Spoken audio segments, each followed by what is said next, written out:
Ladies and gentlemen, boys and girls, children of all ages, welcome to Prime Time with Alex Stein. Now, we have an incredible guest. Now, this guy, he's an expert when it comes to, UFO whistleblowing. He is like the top guy. He's been on the Joe Rogan podcast. He's actually communicated with these beings through,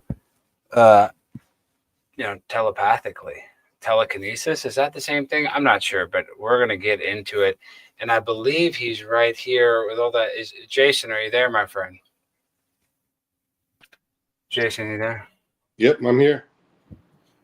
Welcome to the show, Jason. I really appreciate you making time. I know you're a busy guy. You went on the world's biggest podcast, and you said a lot of really interesting stuff, to say the least.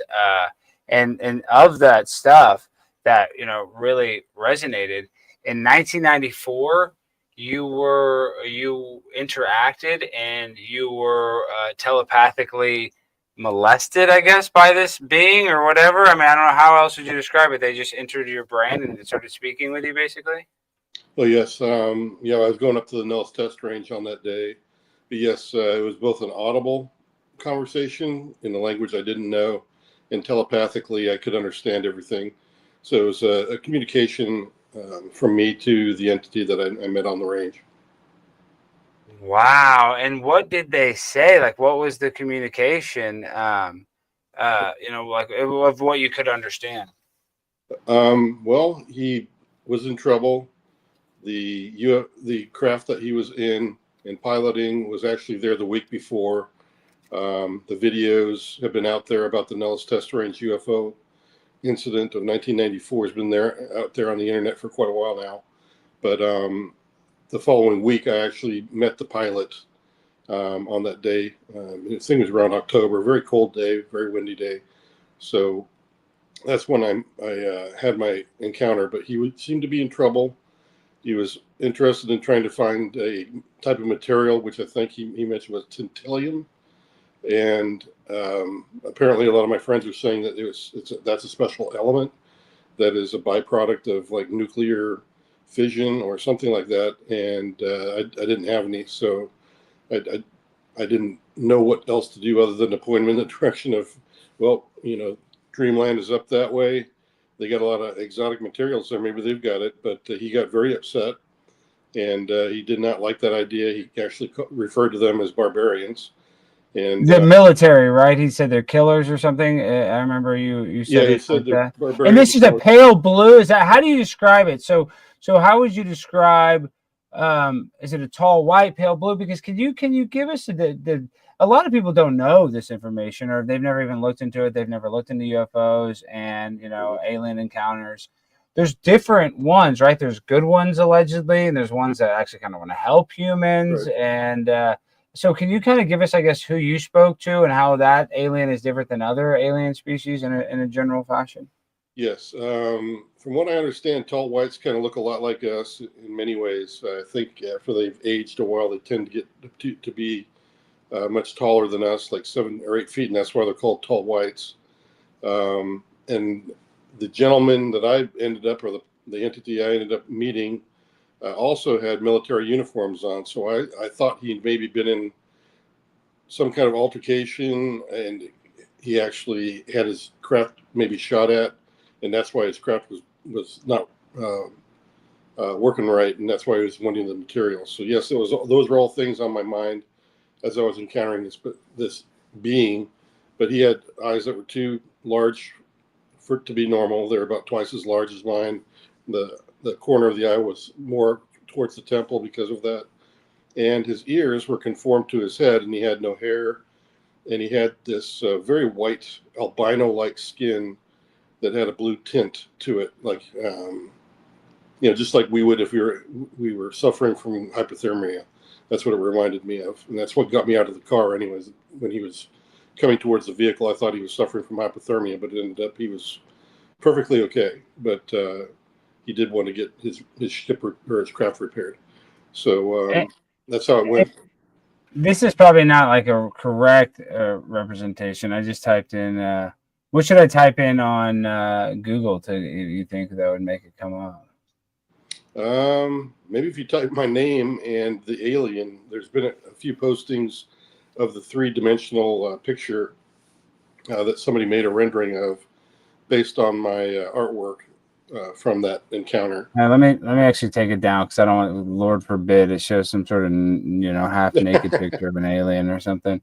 Yeah. No, so this is crazy that this happened. So this happened in 1994. What are you doing on Nellis Air Force Base, if you don't mind me asking, Jason? Well, that's where we worked up range. When we were on the range, we were training our air crews on how to survive in a wartime environment. We'd mess with the radios, and they'd still have to get the bombs on target, kind of a thing, so that they could survive in a degraded environment. And that's what we were going up for the day.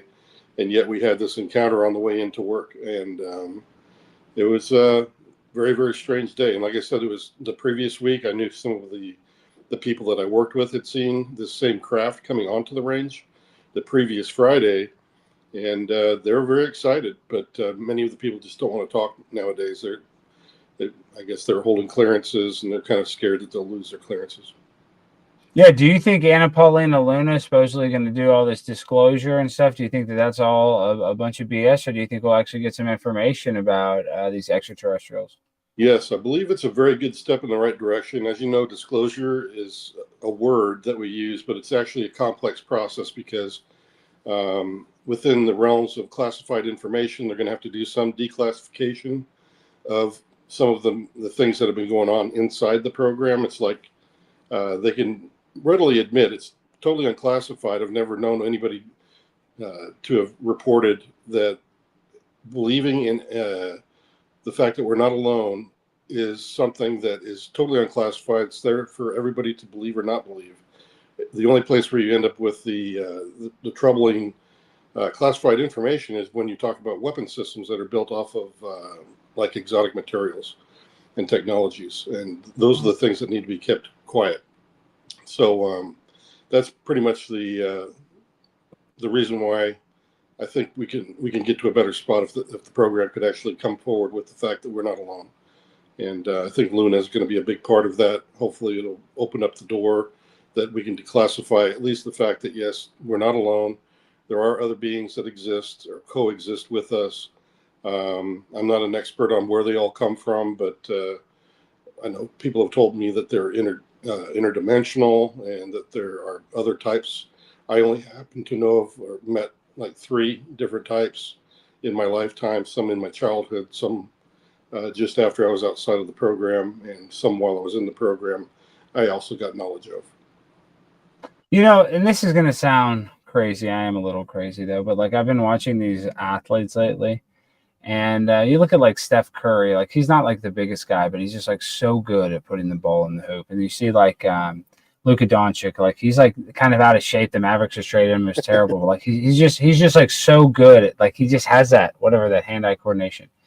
And I'm not kidding. I'm starting to believe I think pro sports are rigged, but if it's not, and some of these athletes are just superstars, that these might be some sort of like shape-shifting lizard or something. They have something that like they're maybe not a full telekinesis alien, but they're not a full human. Like there has to be kind of a humanoid, right? Wouldn't these aliens, maybe they can't procreate with us, but can they like infect us like a parasite? You know how like something can kind of go inside of a parasite? Like is that possible, or is that not? When I was working with James Fox, as you know, he's also done a lot of investigation in the Varginha case down in South America. And he actually, after interviewing a lot of the locals that were there that day, when these aliens apparently were running around in town trying to escape the military, somebody found one of them, scooped up one of these aliens and got a scratch. And apparently, from what the people were saying, is that there was some sort of bacteria that was picked up when this guy touched the being or got scratched by the being that was there in Varginha, and he died later on. So yes, I believe that there is bacterium and things like this that when we come in contact, it's like a hazardous material or biochemical to us, but this is something that is from their environment because they may be in a different atmosphere and their planet makeup may cause them to have chemicals and bacteria that's quite different from our own. But in general, most of the beings that I've heard of or seen myself eye to eye are kind of like us. They're bipedal. They have two arms, a torso, a head. However, on the inside, the organs seem to be different from what other people have said. Doctors that have done the autopsies and things like this, they're saying that these are definitely creatures that raise your eyebrows. I recently did a show on the Nazca mummies with Digby Furneaux and Tom Thompson and Sarah Bond, and we got to actually hear about some of the morphologies that are in the mummies even. So yes, I'd say that they are different, but how there also seems to be a strong correlation to the fact that we may share some DNA with them because, for example, the Nazca mummies, once they scanned those bodies, apparently their dental work and their dental, their teeth and everything else are very similar. You're talking about the mummies in Egypt, Northern Africa. That's who you're referencing. These ones are from Peru. These are the ones that last year were a big ticket item, actually, because somebody claimed that they had found them in a cave, and that there were three-fingered beings that they were looking at. They're mummified. They're now under the control of the Peruvian Ministry of Culture. So they didn't sell. They did go on the chopping block, and they didn't sell, or what? I mean, they they couldn't sell. Honestly, they got to a certain point, and then the Ministry of Culture there in Peru prevented anybody from sending these mummies out for further testing. The next step is to hopefully have people come to Peru to study them, and hopefully they will approve doing some DNA testing so that they can maybe get a core sample from the long bones in the body in all the different places of the body to determine if this is a conglomerate of different types of people or animals or whatever, because we have had a lot of fake mummies come out and they want to test all of that. But DNA testing appears to be the next step for the mummies. In your expert opinion, do you believe that aliens built the pyramids? Because I mean, it's almost impossible to comprehend that humans could build it.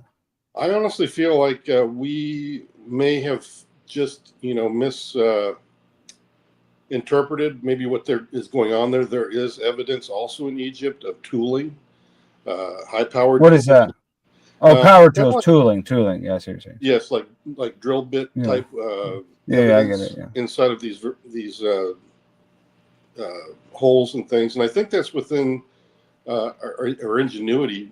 I know that people tend to think that people as hunter-gatherers back in the Egyptian days, but I believe that perhaps we were just as ingenuitive as we are now, and that they did have other tools available to them in ways of building the pyramids. So maybe the aliens had a hand in some of that technology, and maybe they handed that down to some of the folks there, but I don't know for sure. I'm not that a big scholar on who exactly and when exactly the different types of tools might have been developed to build the pyramids, and whether or not some of those tools do look like the aliens were helping us to tell, with the technology at the time. But the pyramids are an enigma. I think that there needs to be more study. Just from my own mechanical background, because I used to fix airplanes and stresses. The inside of the pyramid, to me, looks like a type of mechanical type machine where large blocks of stone were being used and pulleys and so on and so forth. And that's what I personally believe. But there is a whole school of thought on other people thinking it was aliens, but I'm not ascribed to that. Jason, I'm sure you're aware of the biblical description of angels being very kind of weird, with all these eyes and stuff. And then, in the Bible, they say that, God casted out, a third of the angels, from heaven onto earth. What is the cosmic connection, in your opinion, with Christianity and religions and aliens? What is the connection, Jason? Most people know that I am a man of faith, Christian faith.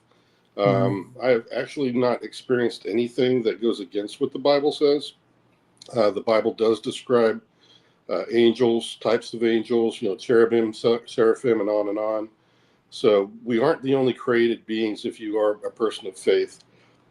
And that's something that's evident, if you've read the Bible from front like me from front to back, because I like to know things for myself. But the Bible definitely describes us as not being alone, and that in fact there was a faction of angels that were cast down to earth when they offended God. So to me, it doesn't break my faith at all. I just think that people are experiencing the reality of these other beings, these other living beings, be they angelic or demonic, whatever school of thought you come from. I personally have never had a demonic experience. I don't have hitchhiker experiences either. It's always been I've always had a peaceful life around these beings, even though they pop in and pop out of my life. Even in my childhood, they always seem to be protective. So I'm more of the mind that you open your own soul up to the things that are out there that are strange. And I think some people get in trouble with some of the more evil side of this, where maybe they're encountering demonic things. I never encountered that, though. I always encountered more of an angelic presence whenever I was around them. Well, that's a positive way to describe it, angelic. That kind of makes sense. But I would kind of be scared if I was in that situation. And I'm not trying to sound like a wimp. I just feel like I would be like, "What the hell am I seeing?" It's kind of like that. You just see a frame of an alien in an alien movie, you're kind of shocked. But I like how you talk about the creator and other beings. So, how many other beings? I know you don't know, but how many other beings, different ones, have you interacted with personally? Just different, Um, During my childhood, my mother and I were visited at least twice, from the ages of about 5 years old to 11 years old for myself. And my mom can testify to the fact that we both encountered these platinum-haired, blue-eyed, about 5 foot tall beings that have appeared twice in our life. That and both times they appeared. the Uh, same one twice, though. I mean, saying the same style, human or no, whatever, my mom extraterrestrial. believes that they are the exact same people. We encountered them Wow. once in England when I was younger, and then again later on in San Jose, California, when I was a bit older. And in both cases, they were concerned for either me or the family. And And did they speak to you telepathically as well, or did they no, speak with their? these ones actually, I spoke with English when I was a little boy. Every time they spoke, it was always English. I never felt the telepathic sort of a thing going on with them. Do you is and I believe that they actually put a lot of truth in the movies and lies in the news. This guy RV Truth, yeah, he's a wild guy, but he always says that, and I think that's true. Do they have a Men in Black instant memory wipe machine like that, Jason? Would you guess? I don't know if they've got a mechanical thing that they use or not. All I know is that in at least one or two of the encounters I've had in my life, I get only flashes of memory. I don't get the full memory, so something is kind of blocking my ability to see the rest of what happened on the day of my encounter in the desert, as well as some of the Nordic encounters as well. There's been a bit of missing time here or there. Um, so the other one that I had missing time was in England, and it was related to a goldish green orb. And I was driving along in the nighttime because it was early February and it was dark outside. And I was just traveling along, and up comes this orb, and it lights up the whole farmer's field on both sides of my car. And when I look over at it, I see it just sitting there. And the next moment, it's daylight, which means I had to have suffered some time loss. And I'm in my car again, just driving as if nothing happened. Um, and then there was a bit of telepathic message to me after it was daylight, and still driving, was that we're done. We're stopped talking. We've stopped talking now. You need to go to work. And that's exactly what I did. And the orb kind of followed me for a little bit on the way to work.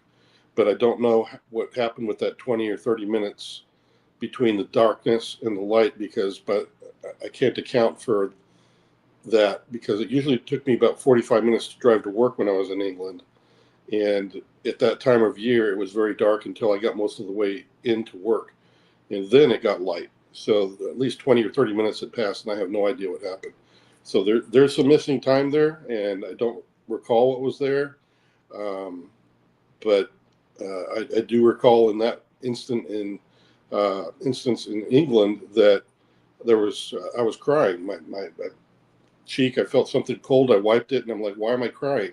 So something profound had happened to me in that missing time, but I don't know what it was. I wish I could remember it.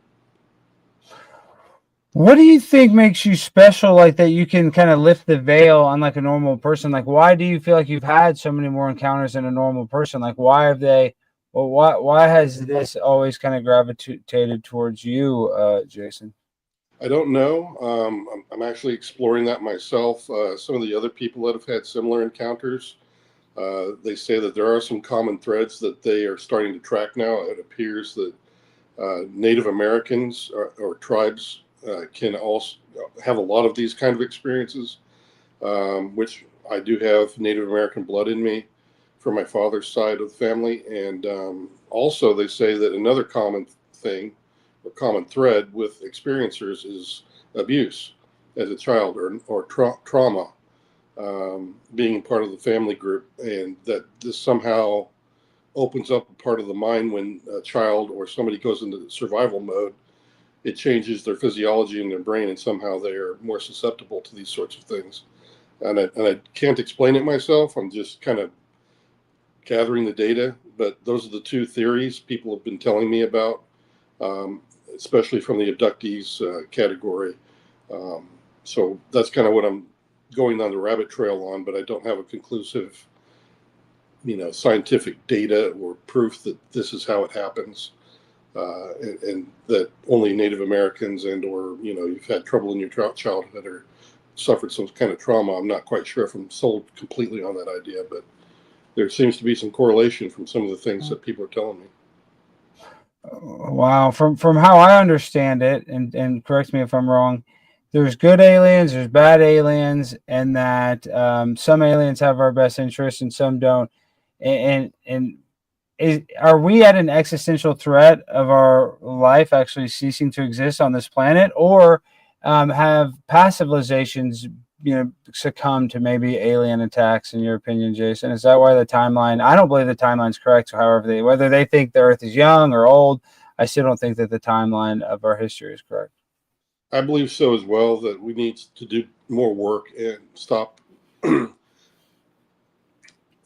academia from getting in the way. And I mean academia in a way that sometimes the grant money flows into these sorts of studies where ancient ancient aliens and ancient historical things are looked at in a certain way, and anybody who has a theory other than what is the mainstream seems to be ridiculed, and they don't normally get too far. So I think we need to do a little bit more studying on all these things and be a little bit more open-minded when we're gathering data still. But yeah, I believe this has been around for millennia and that they've continued. And the fact that I do agree with Dr. Greer that, yeah, we'd be dead if they didn't have some sort of a protective shield around us somehow. Because I believe that, yeah, there is a nefarious type to this type of interaction with beings from other worlds or interdimensional places, that, yeah, we need to have some help there. And I think maybe the good ones are somehow protecting us from all that and keeping us from, being abused. Like if you read the Anunnaki tales of Enki, we were a slave race to him, that we were there to do work for them. And that was, take it as you will, that's what we were. We were created to be workers because these Anunnaki didn't want to have to work and pull out all the copper or other precious metals they found on our Earth. And gold. I think they mentioned that Anunnaki were looking for gold mainly because it was going to help them with their atmosphere somehow. So there's all these ancient tales that are very curious. Ahura Mazda is another one that gets me. When there may have been some cataclysms that we don't know about in our ancient history, and again you hear a mention of other beings, and Ahura Mazda being the god that saved us. So you have all these, and including the Hebrews, they say God saved them in the desert. So there's all these tales of really what we're looking at, first-hand witnesses or eyewitnesses to very strange events, all in these ancient texts. So I think we just kind of need to keep an open mind while we're going through the data, because there's too many people seeing these things. They are real according to our government. And if they're real, that means that somebody's manufacturing them.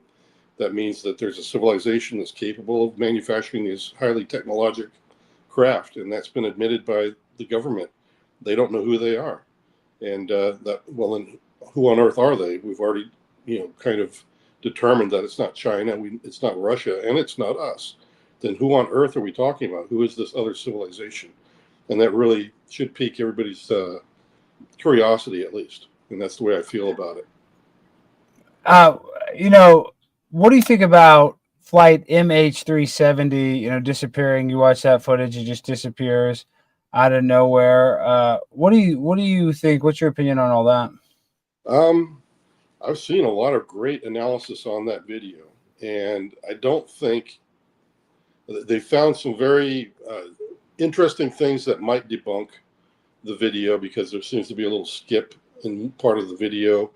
I'm not sure if that's a glitch or an artifact from the type of camera that was used.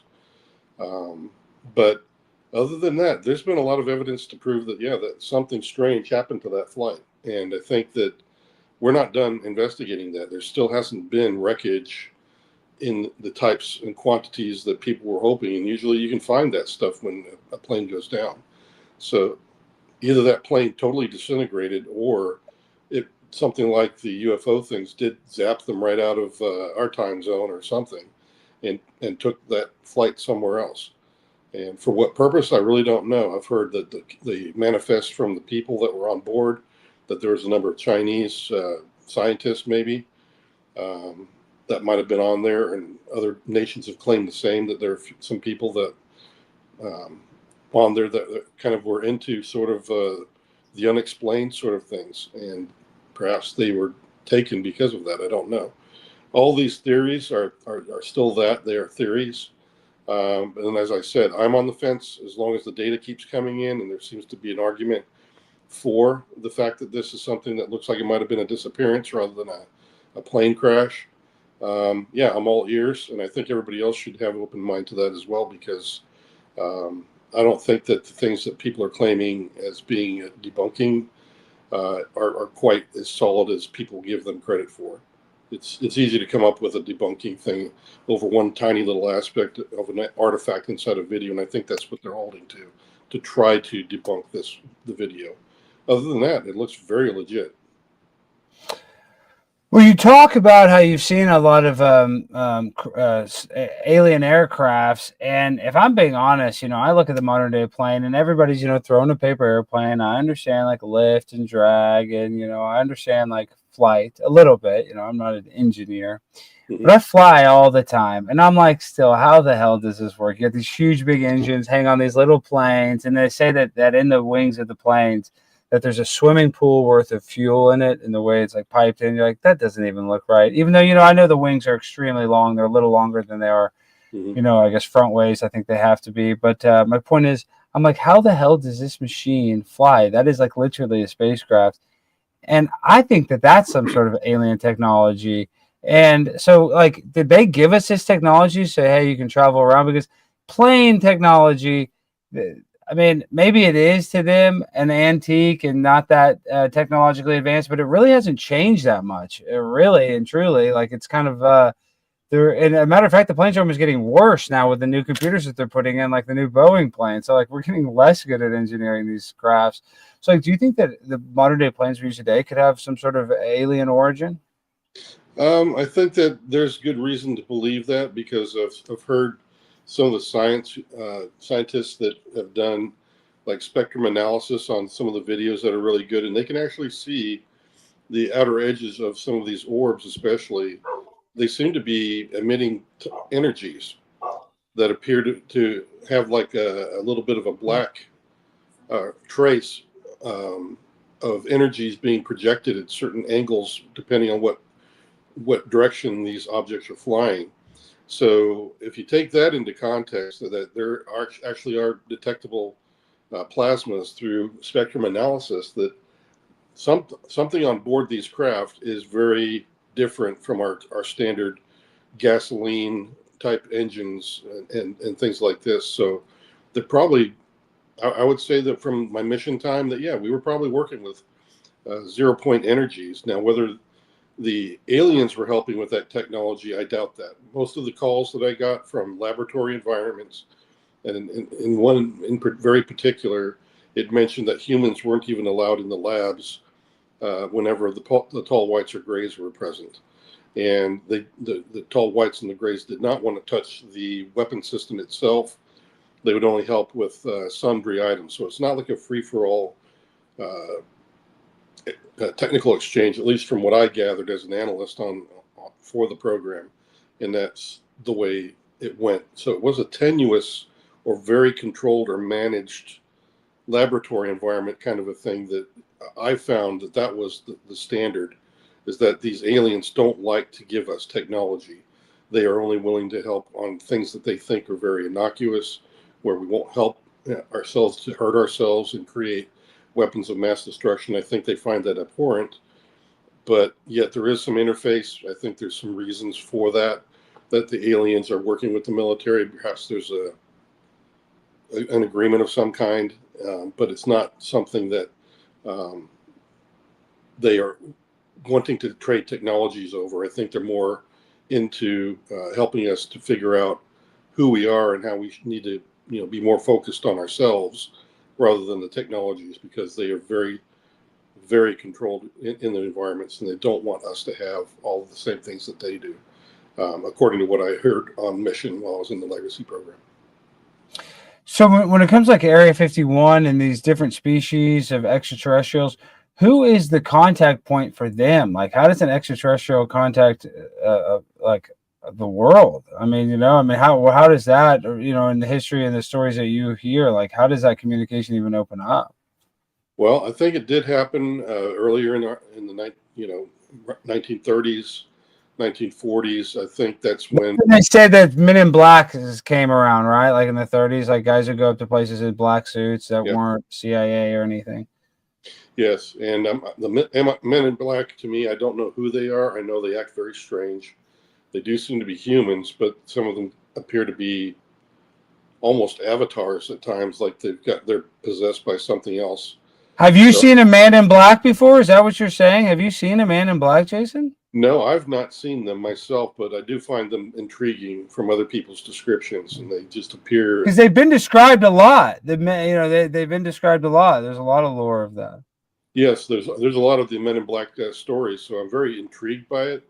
And there's a lot of theorems that people have, that some people are testifying that, yes, it was a Men in Black, it was a human, or it was an alien in some cases. Some of them say it was a hybrid of some kind. There's the mystery of how do they know when and where to show up. And it's almost like the very next day or within hours sometimes of a UFO experience. I find that very curious. It's almost as if they know where to be. So there's all these mysterious kind of things about the stories of Men in Black. And I'd like to dig deeper into that as well. But I've heard so many stories that I can't make heads or tails of it right now. It seems like Men in Black exist, I think. I could safely say that. What exactly they are, I don't know if they're half human, all human, or otherwise. I have no idea, because there seems to be a different type almost every time they're reported.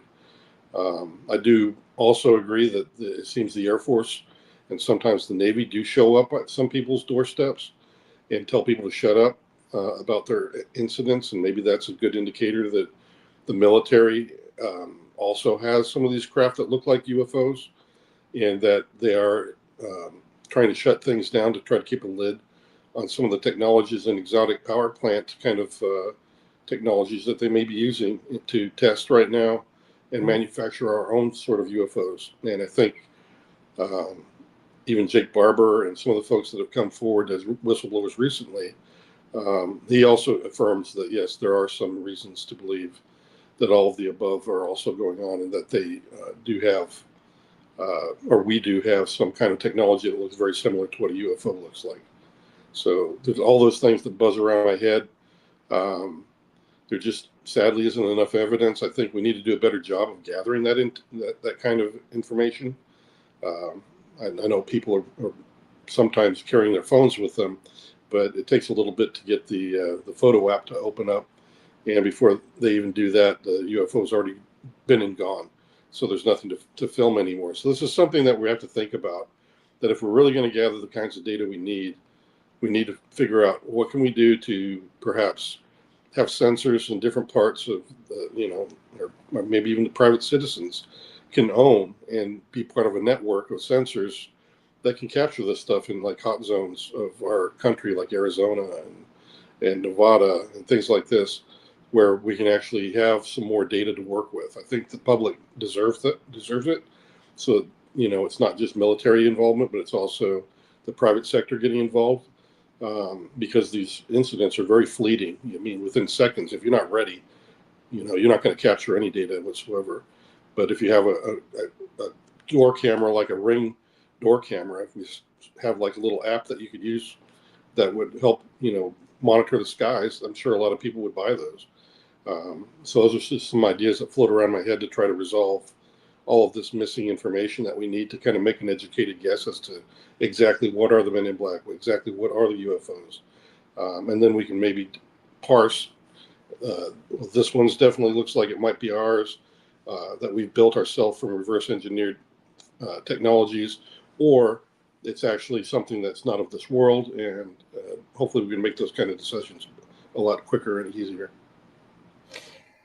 If we did have disclosure and the government said, "Oh, hey, aliens are real," they're not going to tell us all the aliens, right? Like, well, how would they do it? They'd say, "Oh, this is a tall white." Like, how would you imagine that they would actually expose aliens to us humans? I think they probably could, and or may even be preparing a form of the disclosure. And I would say it would be nice if they would share imagery and video and some of the documentation that established the program. Back in 1994, there should be some documentation they could share, just to say that, yes, we did at that time have some exotic materials that we were attempting to reverse engineer. And then for those sorts of technologies that they could share with the public, like things that are good for medical and energy production and things like this, that maybe they could start creating patents and allowing other people to create patents around that technology. And then I think we'd be in a better place. But right now, there's just too much heavy-handed military kind of turn everything into a weapon and everything's a threat kind of a scenario. I think there needs to be a more human aspect to all of this. And I think that might be something that would turn this whole thing around and actually result in disclosure finally. But I think they have imagery. I think they've got the pictures of these craft. They certainly have patents they could share, all of that. Why haven't they come after you for this, Jason? Why have they let you come and speak and go on Joe Rogan's podcast, the biggest podcast in the world? Like, why haven't? And then maybe you have been attacked. Like why do they allow you to speak so freely about the subjects and these subjects? Well, I did everything legally that I could to get my whistleblower protections. First of all, I had to go through all the wickets. So I went through Congress and talked to them in a secret compartmented information facility where we actually had the ability to talk about some of this stuff. There, I gave them all the classified information that I cannot discuss with the public. And sadly, there's stuff that I know and things that I've discussed at Congress and all the other entities that I can't discuss here. What I can discuss is the fact that we're not alone. Mm-hmm. And that's something I definitely feel I can do. But I also did all these other things as well as the congressional testimony. I then went through ARROW, which is the anomaly office that's investigating UFOs. So they have my testimony also. And then there's the Intelligence Community Inspector General's office. I filed a formal complaint, just like David Grush did, that again established legally, my part of the information. But my part of the information was already rolled up under David Grush's testimony because his was the first one down the pike. So pretty much I think everybody else's, all the other whistleblower testimonies given to ARROW were rolled up underneath David Grush, because that would be the smart thing to do, is that investigation would get further down the road because it has my testimony as well as many other whistleblower testimonies wrapped up in that. Then the last thing to do was the pre-publication, which is the very last legal thing for me when I wanted to go talk publicly. I had to tell them, here's the topics I would like to discuss. Are you okay? And so that's another reason why I can discuss these things. And at least I could tell you that we're not alone, but I can't tell you the weapon systems because that's the classified part. Wow, and that's kind of the scary part. That's why they say like Space Force and stuff is the weaponization of space. And now they're saying that there's an asteroid coming. They got a 2% chance to hit us. 2% is actually a lot. That's more than getting COVID and passing away. But what's going on? Are we actually a threat, you think, to get hit by an asteroid, or is that some sort of propaganda to scare us? Mathematically, I think there's people that will tell you it's kind of inevitable that we're going to have near misses, and sometimes, we might get hit by one. That is a reality, and this one having 2% is not cause for everybody to panic, but it is a concern. What are we going to do? Would an alien save us, in your opinion, Jason? I would say that, well, just being from a faith of Christianity, that's kind of what happened with like the stories of Noah, and that's also in all the other ancient texts, that there was some kind of deluge. However, there was a remnant of mankind left behind after that, and I think that that's something that's been a cycle of life for here on planet Earth. So we might suffer some disasters, but we always seem to come back. I think that's kind of reassuring, but it's not always, depending on whether you're the person that suffers the asteroid impact or not. And then, you suck, and the other people that weren't there for that, they don't have to deal with that. So cataclysms come and go, though. And it's quite possible that an asteroid is in our future at some point. I don't think this one is. I think this one's going to miss us. It's going to be probably one of the closest asteroid pass-bys that we're going to have, so it might be quite spectacular, and that's what I'm thinking is going to happen. I'm just not prone to end of the world kind of thinking all the time. And from your research and your interaction, are these aliens, do they have anxiety, or do they have depression? Are they neurotic, or are they self-actualized, in your opinion? Well, from my experience with the telepathy, when I shared that mind space, I could actually feel the individual's control, the civility, the peacefulness, the respect. Those are the things that I remember, and they felt just like the emotions that I feel when I feel like somebody's, being respectful to me or nice to me. That's what I felt telepathically from this individual. So he meant no harm, to me at least, but he did seem to have been offended by somebody in the program, or some buddies that are in the program, that led to him escaping in this craft from, maybe dreamland right there at Nellis Test Range. So to me, I think my experience also is wrapped around those other experiences through my childhood with my mother, where it felt very spiritual and very good and very godly. So all of my experiences are that these creatures are mainly good, that are trying to help us out and encourage us, but they don't want us to forget about our spiritual walk. If we're going to continue to, pursue technical things, I think that they would prefer that we would also do a retrospective, thinking of ourselves and what does that really mean to us, and are we really on track spiritually? And I think they find that more important than their technological growth, is they value our spiritual growth much more. And that's something I think that a lot of the UAP community people would say they feel that way too, is that, we're kind of pursuing technology without any bounds, but when it comes to spiritualism, we just don't talk about it. I hate to ask this question right after you talked about spirituality and aliens, but are the aliens sexually attractive? Like are these hot, or are they like? And what is the hottest? What's the best looking? Like when you look at the alien, are you like attracted to it? Like what is the? How would you describe their aesthetics? I don't recall meeting any females, but I do recall reading up on some of and hearing people that told me of sexual encounters in these abduction cases. I'm not one of them, but I have heard from other people that claim that's exactly what happens. Some of them say that the sexual contact in females It is definitely sometimes a hybrid type thing. Female humans or female aliens? Uh, I think both. I think men have encountered sexual encounters with female-looking aliens that look like they might be hybrids or aliens themselves, and that the men that are utilized this way are sort of forced to have sex a lot of times, and same thing with the women. But I feel like, No, I'm kidding. I'm kidding. I'm kidding. I'm kidding. Sorry, Jason. but They that's what probably they liked say. it. Yeah, So I yeah, don't know how yeah. sexy they are. I don't think we have a sexy scale for aliens yet. Well, we're gonna make one. Thank you for coming on the show. Well, Jason, how can people find you and how can they support you? I know you've have a big following. Like I said, you went on Joe Rogan, the biggest podcast, and I'm sure you got a big bump from that. But I'm sure it's still hard to kind of make a living talking about these taboo subjects that not everybody believes or is going to resonate with. They probably. I bet you get a lot of hate, right? Am I wrong, Jason? Oh yeah, there's people that are pretty much they come up with whatever they come up with in their own heads, and they think that that's fact, and that's something hard to take, because it's like, hey, that's not what I said. That you weren't there, but yet they'll come up with whatever theories, and they think that that's their reality, and that's not what's being said by me and other experiencers.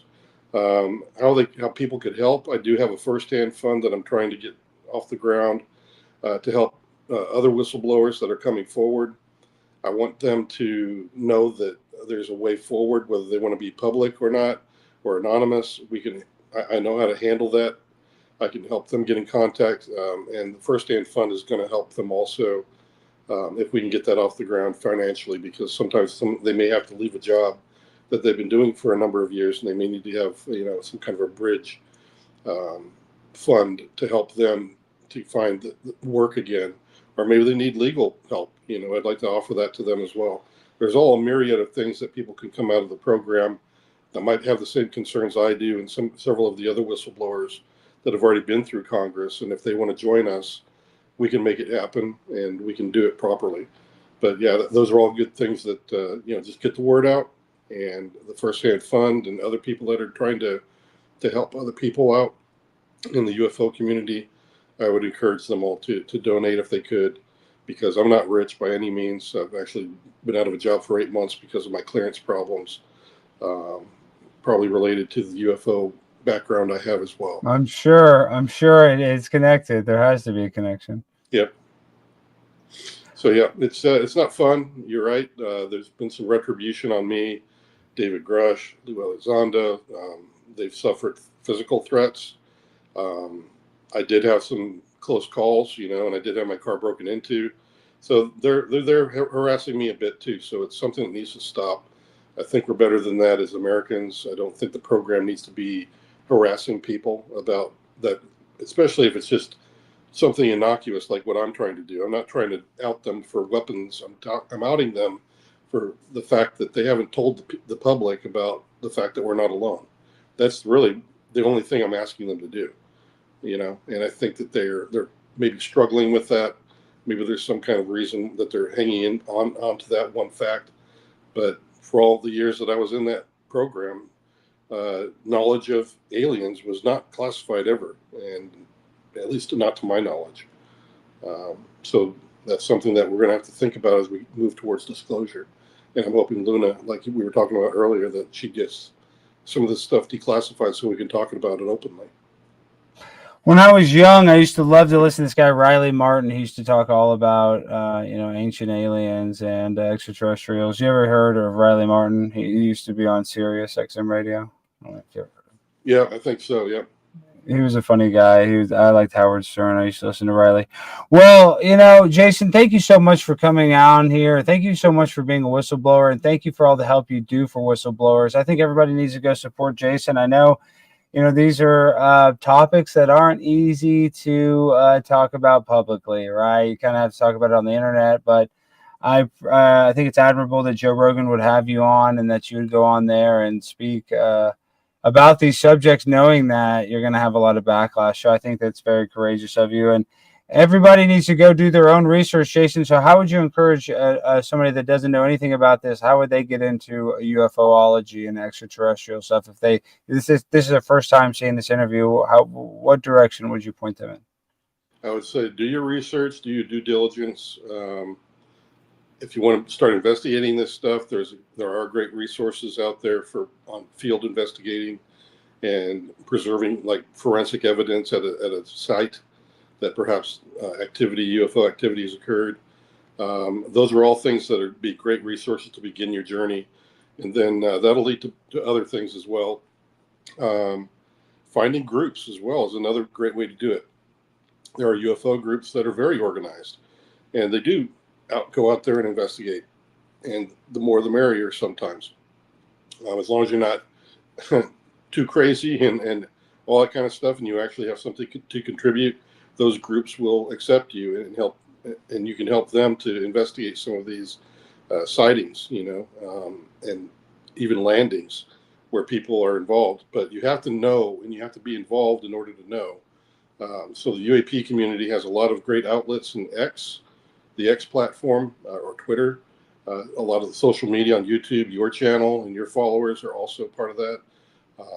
So yes, I think we can get further down the road as a group, and I think that's what I'd love to see people do, and that's how they could get active, is just getting themselves knowledgeable and understanding that there are other people that are organizing already, and there are organizations to also catalog all the encounters as well. So these are all great resources for us to explore as we go forward. Well, thank you, Jason. Oh, this is my actually last and final question. Do you smoke weed, Jason? No.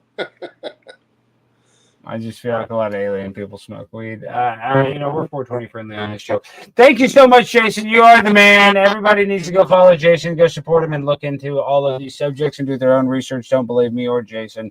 You make the decision for yourself by doing your own research. Guys, this has been a great hour. Thank you, Jason, and have a good evening. I'll see you guys back on Monday. Peace and good night.